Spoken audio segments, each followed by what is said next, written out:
नमस्कार. श्री स्वामी समर्थ. श्री स्वामी समर्थ महाराजांच्या कृपेने तुमच्या सर्व चांगल्या इच्छा आकांक्षा पूर्ण होत हीच महाराजांचरणी प्रार्थना. आज आहे गुरुवार. सर्व स्वामी भक्तांना शुभ गुरुवार. श्री स्वामी चरित्र सारामृतमधील हा एक अध्याय वाचला तर जीवनातील सर्व दुःखे संकटे आजारपण निघून जाईल.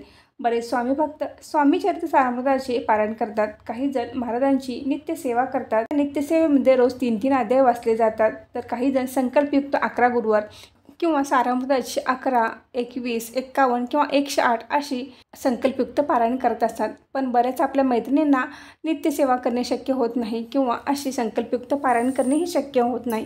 रोजच्या धकाधकीच्या जीवनामध्ये कामामुळे किंवा जॉबमुळे घरी लहान मुले असतील तर त्यांना या सेवा करणे अशक्य असते. हा अध्याय रोज वाचला तर तुमच्या जीवनात त्याचा खूपच चांगला अनुभव तुम्ही घेणार आहात.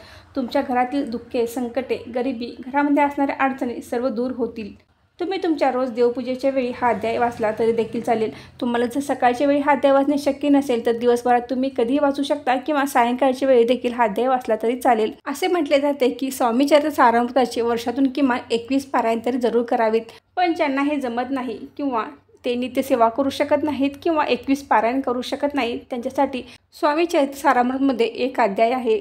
तो वाचल्याने त्यांच्या जीवनातील सर्व दुःखे संकट नाहीशी होणार आहे. त्यांच्या घरामध्ये असणारी गरिबी आजारपण नाहीशी होणार आहे. आपल्याला स्वामी चरित्र सारामृतमधील 18वा अध्याय रोज वाचायचा आहे. हा अध्याय रोज वाचल्यामुळे तुम्हाला त्याचा खूपच चांगला अनुभव येणार आहे. तुमच्या घरातील सर्व दुःखे संकटे गरिबी नाहीशी होणार आहे. तुम्हाला असणाऱ्या अडचणी सर्व दूर होणार आहेत. तुम्ही रोज सकाळी देवपूजा करता असताना हा अध्याय वाचला तरी चालेल किंवा तुम्हाला दिवसभरात वाचणे शक्य असेल तर तुम्ही दिवसभरात कधीही वाचू शकता किंवा सायंकाळच्या वेळी देखील वाचला तरी चालेल. 18वा अध्याय आपल्याला रोज वाचायचा आहे.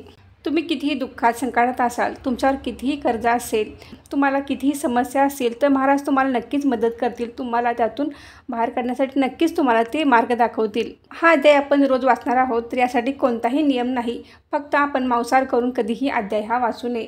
त्याचबरोबर तुम्ही पूर्ण श्रद्धेने आणि विश्वासाने हा अध्याय वाचायचा आहे. तुमच्या सर्व इच्छा मनोकामना महाराज लवकरच पूर्ण करतील.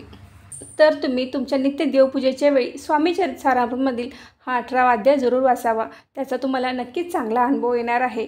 आपल्याला शक्य असेल तर वर्षभरामध्ये एक तरी स्वामी चरित्र सारामृताचे पारायण जरूर करावे. श्री स्वामी समर्थ महाराज तुमच्या सर्व चांगल्या इच्छा आकांक्षा पूर्ण करत हीच महाराजांचरणी प्रार्थना. तर आजचा व्हिडिओ इथे संपवते. आजची माहिती कशी वाटली कमेंट करून नक्की सांगा. व्हिडिओ आवडल्यास व्हिडिओ लाईक करा, शेअर करा आणि सारिका भक्ती विश्व यूट्यूब चॅनल सबस्क्राईब करा. धन्यवाद.